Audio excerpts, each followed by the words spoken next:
Hello friends, welcome to online engineering. इस video में हम लोग यहाँ पर सीखने वाले हैं कुछ क्वेश्चंस जो कि पूछे गए थे इन ESC pre based on the topic of vortex flow. तो चलिए देखते हैं सबसे पहला क्वेश्चन क्या बोलता है यहाँ पर।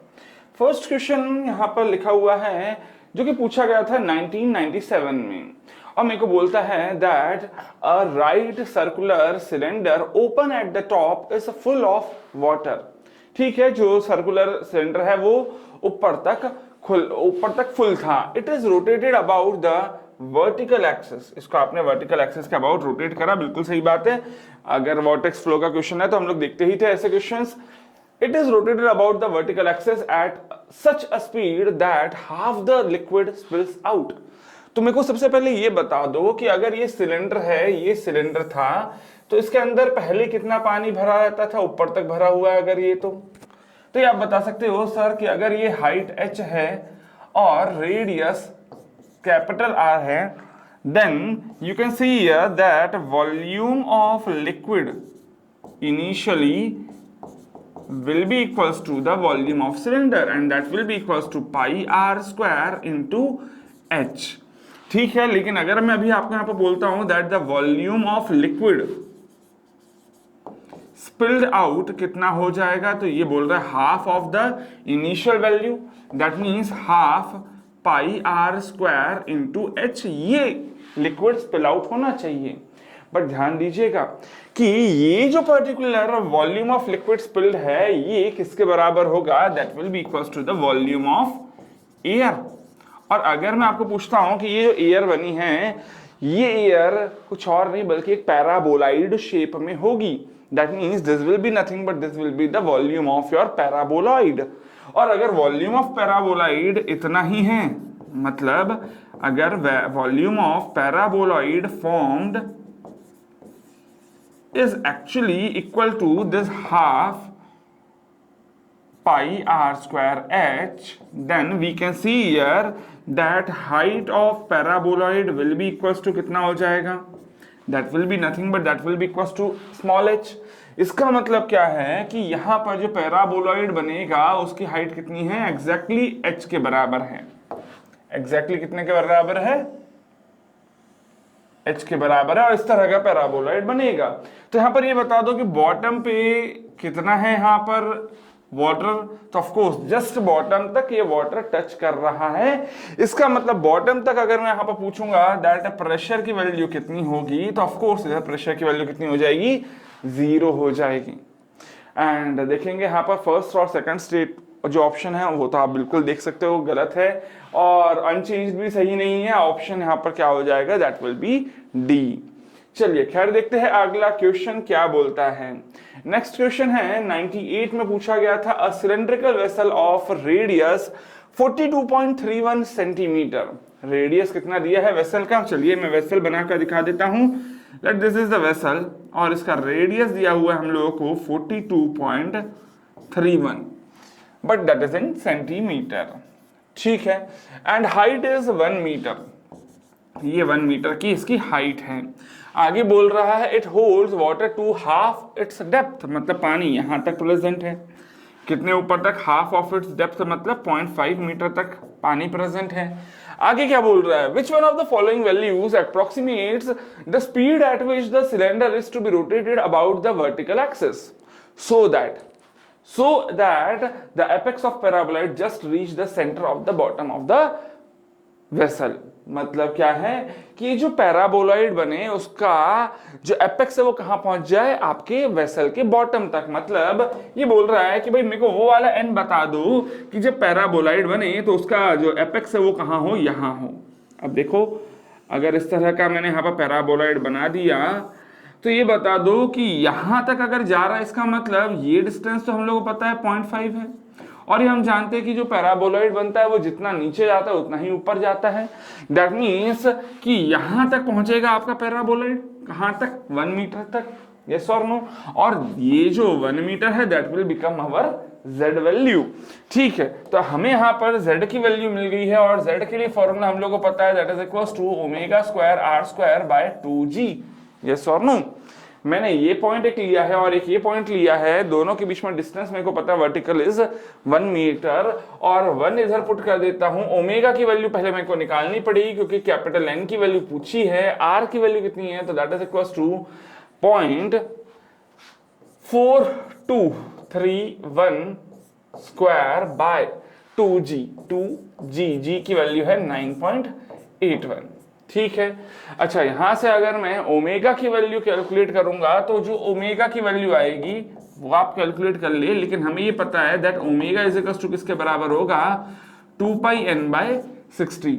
तो आप इजीली यहां से n की वैल्यू भी कैलकुलेट कर लेंगे, एंड इधर से जो n आएगा उसकी वैल्यू तकरीबन 100 rpm के आसपास आती है, विच is given in your option number A. तो खैर ये क्वेश्चन भी इजी क्वेश्चन था, बहुत ज्यादा बड़ा क्वेश्चन तो नहीं है, लेकिन हाँ कैलकुलेशंस थोड़ी सी टफ हो सकती है आपको। खैर देखिए अभी यहाँ पर आगे बढ़ते हैं, नेक्स्ट क्वेश्चन क्या बोल रहा है उसको भी सुन लेते हैं। मैच करना है, लिस्ट 1 लिस्ट 2 दोनों दिए हैं। पहले स्टेटमेंट को देखिए यहाँ पर, the form of free surface of a liquid in a rotating open vessel. अगर रोटेटिंग वेसल होगा तो उसमें फ्री सरफेस कैसा बनता है, आपको याद है ये जो सरफेस था उसको क्या बोलते थे हम लोग, that was known as paraboloid. Paraboloid कहां लिखा है, ये दिख रहा है, ठीक है। तो ए को किसके साथ मैच करोगे, 2 के साथ, ठीक है। फिर आगे देखिए क्या बोल रहा है, the form of surface of the liquid in a tanker moving in the direction of its length. मतलब कि अगर आप ये जो पर्टिकुलर टैंक है अगर उसको इस तरफ मूव कर देते तो क्या हो जाता, वहां पर एक इस तरह का आप देखते हो कि ये हमारा फ्री सरफेस बन जाता। मतलब ये फ्री सरफेस कैसा होगा, लीनियर होगा। और लीनियर कहां लिखा है, that is an inclined plane, ये लिख रहा है 1 में, तो मतलब बी के लिए क्या हो जाएगा, 1 हो जाएगा, ठीक है। अच्छा आगे देखिए, यहीं से हम लोग को 2 और 1 तो मिल ही गए, that means option number D तो करेक्ट ऐसे ही हो जाता है। बट फिर भी आगे देखेंगे, the pressure at any point in a containers base moving with upward acceleration. अगर मैं एक ऐसे पर्टिकुलर पॉइंट पे देखता हूं जिसमें अपवर्ड एक्सेलरेशन हो रहा है, देखिए अगर अपवर्ड एक्सेलरेशन होगा तो क्या हो जाएगा, ये अगर ऊपर की तरफ एक्सेलरेशन दिया है देन इसका जो वेट होगा that will be equal to m into G plus ए।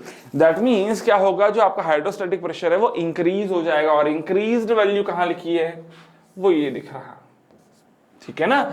सो इसका मतलब सी के साथ मैच हो जाएगा 3 और डी के साथ मैच हो जाएगा 4। 2 1 3 4 is given in your option number D of this particular question. देखते हैं चलिए अगला क्वेश्चन क्या बोलता है। The movement of air mass in the case of tornado can be described as. Tornado बिल्कुल आप लोग जानते हो टॉर्नेडो क्या होता है, मान लेते हैं ये है आपका टॉर्नेडो। इसमें यहां पर सेंटर की तरफ तो फोर्स एक्ट करता है, लेकिन जैसे जैसे हम लोग दूर जाते हैं यहाँ पर कुछ ऐसा एरिया पोर्शन होता है जो कि आपका फ्री होता है। तो सेंटर और the core is your forced vortex, यहाँ पर क्या है, फोर्स्ड वॉर्टेक्स होता है। और रेडियली जब हम लोग आउटवर्ड जाते हैं तो यहाँ क्या होता है, that is your free vortex. अब ये एक्चुअली एक कॉम्बिनेशन है फ्री और फोर्स्ड वॉर्टेक्स का।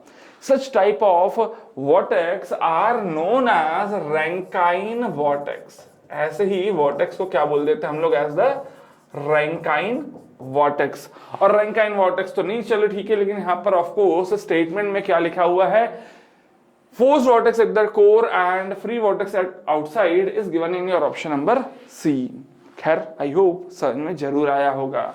अभी आगे बढ़ते हैं, यहाँ पर नेक्स्ट क्वेश्चन क्या बोलता है, that at a distance of 20 centimeter from the axis of a whirlpool in an ideal liquid the velocity is 10 meter per second. मतलब जब वेलोसिटी की वैल्यू 10 मीटर पर सेकेंड है तो रेडियस की वैल्यू कितनी है, 20 सेंटीमीटर। आगे बात कर रहे हैं एक और रेडियस की, जिसमें रेडियस की वैल्यू दे दी है 50 centimetre. And what will be the depression of the free surface of the liquid below at a very large distance. ध्यान दीजिएगा क्वेश्चन में थोड़ा सा यहाँ पर ट्विस्ट था। क्या बोल रहा है कि भाई बहुत दूर वाले डिस्टेंस के कंपैरिजन में 50 सेंटीमीटर दूर वाले पॉइंट का कितना डिप्रेशन होगा। मतलब जो हमारा वॉर्टेक्स बनेगा ये तो आप सभी जानते हैं, शेप कुछ इस तरह का बनेगा, ठीक है। और ये मेरे को क्या पूछ रहा है, यहां से 50 सेंटीमीटर मतलब मैं मान लेता हूं 0.5 मीटर के डिस्टेंस पर बहुत दूर वाले पॉइंट के कंपैरिजन में कितना डिप्रेशन होगा, मतलब ये डिस्टेंस पूछ रहा है, ठीक है ना। तो अगर मैं यहां पर आपको पूछता हूं कि चलिए हम लोगों को ये तो पता है that what will be the value of pressure at each of this point, that will be equals to the atmospheric pressure. और हम लोग को उस केस में ये पता है that the value of del P is equals to क्या होता था हम लोगों को बिल्कुल फॉर्मूला पता है, डेल पी का हम लोगों ने फॉर्मूला पढ़ा था, तो that was equals to rho into V square by R into D R minus rho G into D Z, ठीक है। सो इसका मतलब मैं यहां पर से लिख सकता हूं that D Z will be equals to, देखिए डेल पी की वैल्यू तो जीरो हो रही क्योंकि दोनों ही जो पॉइंट्स आपने लिए हैं, ये वाला पॉइंट या ये वाला पॉइंट, दोनों ही पॉइंट पे क्या है, एटमॉस्फेरिक प्रेशर है। सो डी जेड की वैल्यू, ये तो डेल पी तो जीरो हो गया, लेकिन डी जेड की वैल्यू क्या हो जाएगी, तो देखिए रो और रो तो कैंसिल हो जाएंगे, ये बच जाएगा वी स्क्वायर बाय आर, और ये जो जी है ये नीचे आ जाएगा, ठीक है। और जरा चेक करेंगे यहाँ पर और क्या बचेगा, तो साथ में आ जाएगा डी आर। अच्छा, लेकिन यहाँ पर ये चीज का ध्यान दीजिएगा, ये तो फॉर्मूला बन जाता है, लेकिन क्वेश्चन में बोला था that this is a Whirlpool. Whirlpool का मतलब क्या है, ये एक आपका फ्री वोर्टेक्स, और फ्री वोर्टेक्स में आप सभी जानते हैं दैट वी आर का जो प्रोडक्ट होता है दैट विल बी कांस्टेंट, ठीक है। अच्छा, मेरे को यहाँ पर ये रेडियस पे तो पता है वेलोसिटी कितनी है, तो इस रेडियस पे अगर मैं वेलोसिटी निकालना चाहूं तो v1 r1 is equals to v2 r2 करके मैं यहाँ से इजीली वेलोसिटी निकाल सकता हूं, and that will be equals to कितना आ जाएगा 10 इंटू रेडियस कितना है 0.2 अपॉन इधर रेडियस कितना है 0.5, so of course that will be equals to 4 metre per second. ये तो आपके पास वेलोसिटी आ गई है, लेकिन अच्छा चलिए यहां पर आगे और कैलकुलेशन करता हूं, तो v की जगह क्या पुट कर दूंगा, v will be equals to c by r, और इसको इधर पुट कर देते हैं। तो देखिए आगे फिर क्या होगा कैलकुलेशंस में, इधर बन जाएगा हमारा dz is equals to, v की जगह पुट कर देता हूं c बाय r, तो ये हो जाएगा c square by r cube into g into D are, ठीक है। अब इसको एक बार इंटीग्रेट कर देंगे तो यहां से क्या मिल जाएगा, z इज इक्वल्स टू, देखिए c स्क्वायर कॉमन आ जाएगा बाय g, यहां से बाहर आ जाएगा। अच्छा, 1 बाय आर क्यूब का इंटीग्रेशन क्या होता है, तो that will be equals to minus of 1 by 2 into 1 by R square, और r की वैल्यू क्या पुट करूं, अब मैं यहां पर मेरे को पूछा गया depression of this particular point with respect to this point, तो ऑफ कोर्स जो स्मॉल r की वैल्यू है वो क्या है, वेरी कर रही है इन्फिनिटी, क्योंकि बहुत दूर वाला पॉइंट क्या है जिसके लिए रेडियस कितना होगा, इन्फिनिटी होगा, और ये वाले पॉइंट पे क्या है, रेडियस 0.5 मीटर है। तो ऑफ कोर्स मैं इधर पुट कर देता हूं that the radius is varying from 0.5 to infinity, ठीक है। सो ऑफ कोर्स इस इक्वेशन को सॉल्व करेंगे, लेकिन यहां पर ये ध्यान दीजिएगा that c is nothing but that is equals to v into r, ठीक है। सो ऑफ कोर्स जब इन्फिनिटी पुट करेंगे तो एक टर्म तो जीरो आएगी क्योंकि रेडियस डिनोमिनेटर में है, जबकि दूसरी टर्म बच जाएगी यहां पर। सो आप लिख सकते हैं that z will be equals to v square r square by 2g, और नीचे क्या आ जाएगा into 1 by r square, that will be equals to v की वैल्यू कितनी आ जाएगी, हम लोग को पता है दैट इज इक्वल्स टू कितना है, यहाँ पर 4 मैंने निकाला है, 4 square by 2g, g is equals to 9.81, तो 16/19 के आसपास कुछ आती है वैल्यू यहाँ पर। 16/19 आप लोग समझ सकते हैं वैल्यू कुछ आएगी 0.8 के आसपास, और 0.8 के आसपास यहाँ पर ऑप्शन में सिर्फ एक ही ऑप्शन दिख रहा है, that is your option number C. So I hope ये क्वेश्चन किस तरह से किया आपको क्लियर होगा। हम लोग चलिए कर अभी आगे बढ़ते हैं नेक्स्ट क्वेश्चन की तरफ।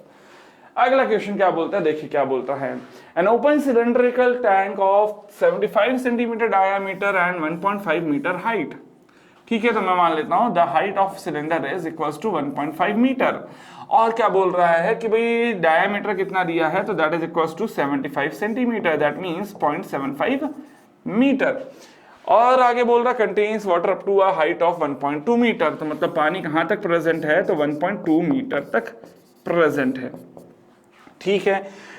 If the cylinder is rotated about its vertical axis, what is the maximum angular velocity that can be attained without spilling any water? मतलब जब तक यहाँ पर पानी बाहर नहीं निकले तब तक आपको यहाँ पर इंक्रीज करना है एंगुलर वेलोसिटी को।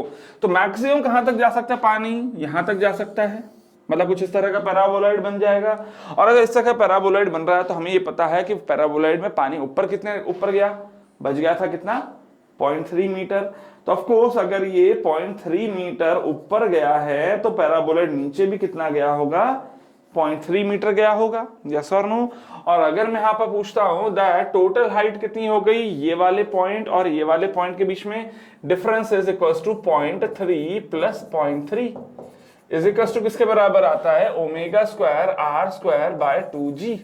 ठीक है, अच्छा यहां पर बोलो चलो 0.6 will be equals to, omega की वैल्यू दी है क्वेश्चन में, नहीं वही निकालनी है आपको। सो ओमेगा स्क्वायर इंटू आर की वैल्यू कितनी इधर, so that is equals to 0.75 by 2 whole square divided by 2g, g की वैल्यू पता है दैट इज इक्वल्स टू 9.81। तो ऑफ कोर्स इस पर्टिकुलर वैल्यू को आप लोग कैलकुलेट करेंगे और यहां से जो ओमेगा की वैल्यू आएगी that will come up to be around 9.15, but that will be in radians per second. ठीक है, तो खैर ऑप्शन दिख रहा है, option number C is your correct answer. देखिए क्वेश्चंस ईएससी के प्री में भी कुछ अच्छे क्वेश्चंस है, क्वेश्चन का लेवल तो बहुत डाउन है लेकिन ठीक है कैलकुलेशंस काफी ज्यादा हद तक करनी पड़ती हैं। तो इसलिए कोशिश ये करेंगे कि अगर आपके एग्जाम में ये क्वेश्चन मिलता है लास्ट पार्ट में आप इस क्वेश्चन को अटेम्प्ट करें। खैर चलिए अभी आगे बढ़ते, और भी कुछ क्वेश्चन है जो पूछे गए हैं उनको भी देख लेते हैं। आगे देखेंगे यहाँ पर क्वेश्चन में क्या लिखा हुआ, सबसे पहले अंडरलाइन मैंने कर दिया देखते के साथ ही, that is about the whirlpool. ठीक है, अगर मैं व्हर्लपूल की बातें कर रहा हूं तो व्हर्लपूल होता क्या है, तो व्हर्लपूल जहां दिया है इसका मतलब that is your free vortex. ये सभी आप जानते हो, हाँ या ना, ये तो आप सभी जानते हो। तो फ्री वोर्टेक्स यहाँ पर हम लोग जानते हैं, और फ्री वोर्टेक्स में क्या होता है, v इंटू आर की वैल्यू क्या होती है, कांस्टेंट होती है, ये भी मैंने बताया था।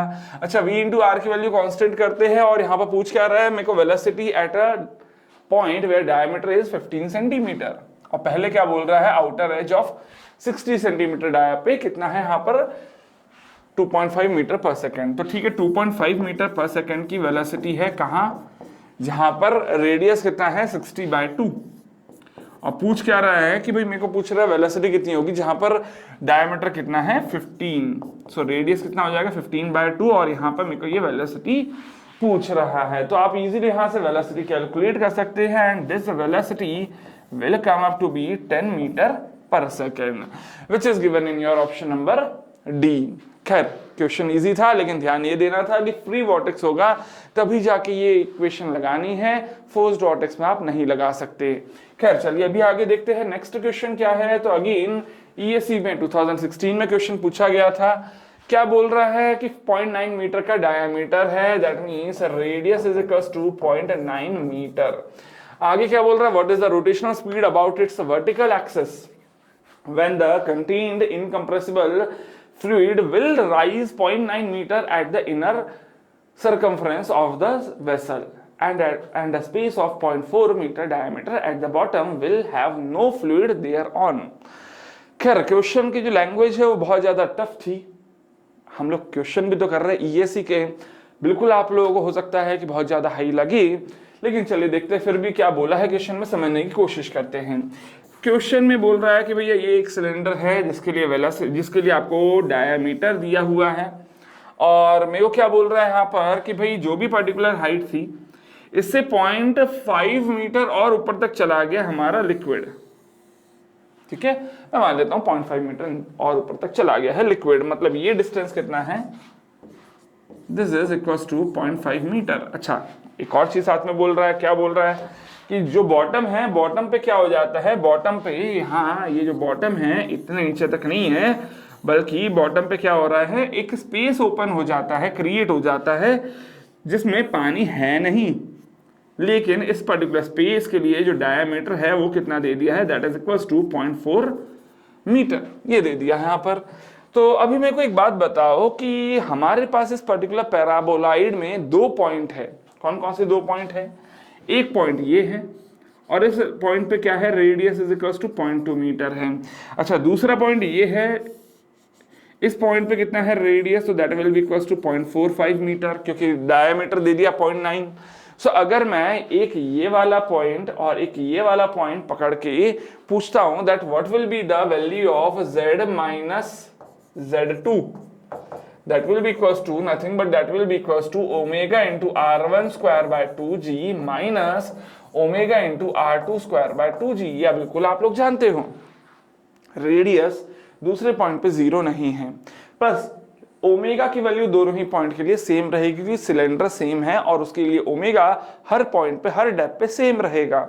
सो अगर मैं यहाँ पर देखता हूँ what is the difference between z1 and z2, तो अगर ध्यान दीजिएगा हमें ये तो क्लियर है कि ये पॉइंट कितने दूरी पर है, ये मेरे को क्लियर है नहीं कि ये कितने नीचे तक पानी होगा।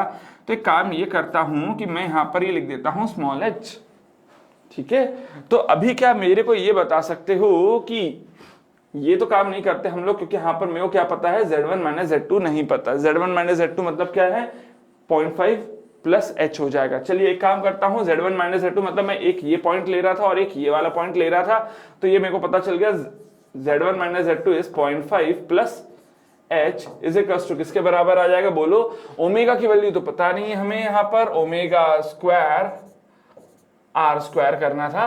सो omega square by 2g, g की वैल्यू पता है 9.81 है और r1 के लिए वैल्यू पहले इधर कितनी है 0.45 स्क्वायर माइनस 0.2 स्क्वायर, ठीक है। लेकिन यहां पर देखिए ओमेगा और h में एक रिलेशन बन जाता है, ना हमें ओमेगा पता है और ना हमें h पता है।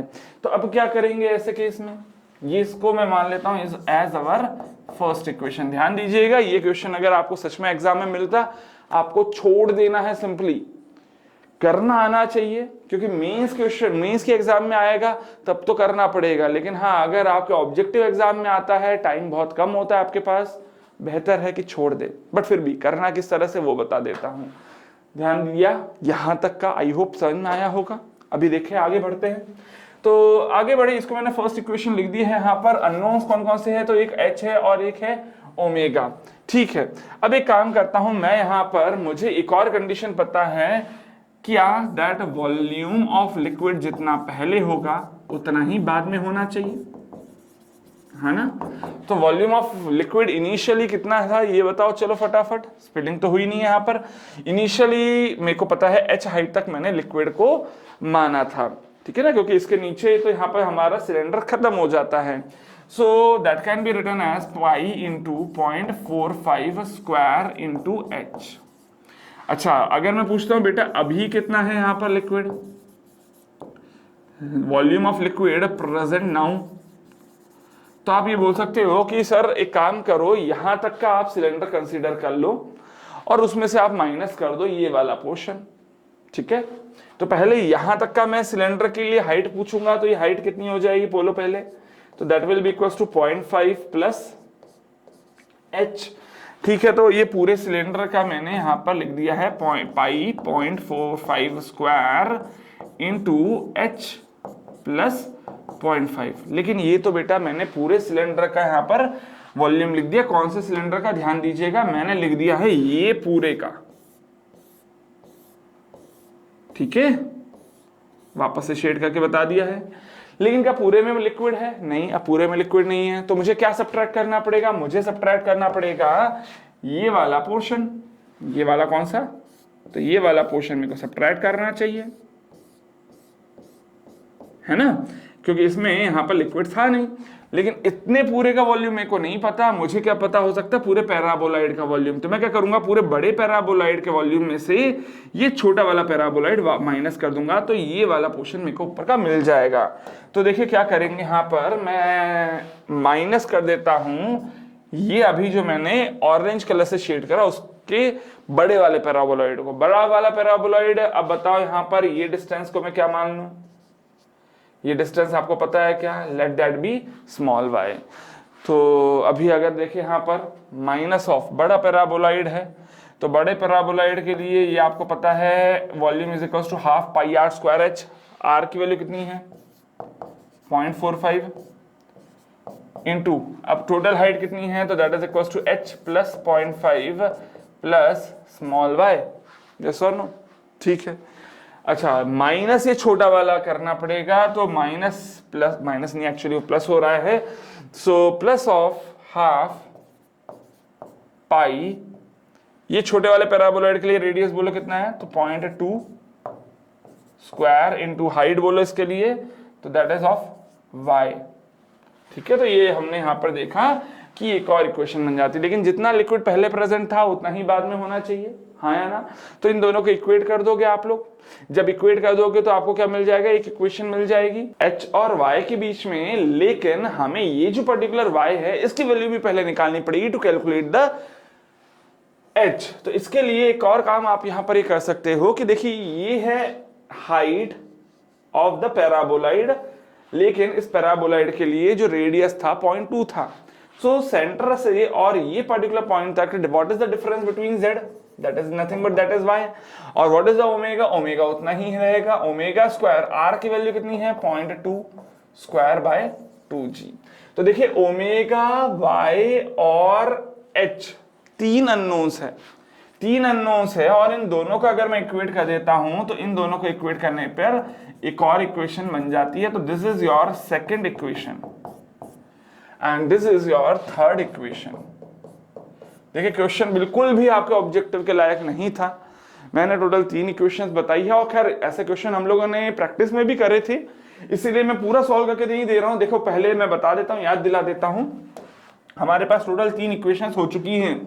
कौन कौन सी, पहली इक्वेशन देखो ये फर्स्ट इक्वेशन, दूसरी इक्वेशन क्या है, इन दोनों को इक्वेट कर दोगे तो ये सेकंड इक्वेशन बन जाएगी, तीसरी इक्वेशन कहाँ है, ये रही थर्ड इक्वेशन। 3 इक्वेशंस, अननोन कौन कौन से हैं, तो ओमेगा अननोन है, और क्या अननोन है, स्मॉल h अननोन है और स्मॉल y अननोन है। 3 अननोन्स है और 3 इक्वेशंस हैं, 3 अननोन्स 3 इक्वेशन आप इजीली सॉल्व कर सकते थे, लेकिन नॉट इन ऑब्जेक्टिव एग्जाम। आपको वहां पर इस क्वेश्चन को छोड़ देना चाहिए था, अदरवाइज इसी को सॉल्व करने में हो सकता है शायद आपको 15 से 20 मिनट लग जाती। इसीलिए खैर क्वेश्चन को करना कैसे है वो तो मैंने आप लोगों को बता दिया, बट इस क्वेश्चन को फाइनली आप लोग सॉल्व ना ही करें बेहतर होगा। क्यों नहीं करना है, क्योंकि मुझे यहाँ पर ये नहीं पता था कि नीचे कितने तक जा रहा है ये पैराबोलाइड, ठीक है। और ऑफ कोर्स नीचे भी ये क्या बोल रहा है कि नहीं भाई नीचे क्या है 0.4 मीटर का बीच में होल स्पेस बन रहा है जहां पर पानी नहीं था। खैर आई होप ये आपको क्लियर होगा। हम लोग बढ़ रहे हैं यहाँ पर फिलहाल अभी आगे टूवर्ड्स अवर नेक्स्ट क्वेश्चन।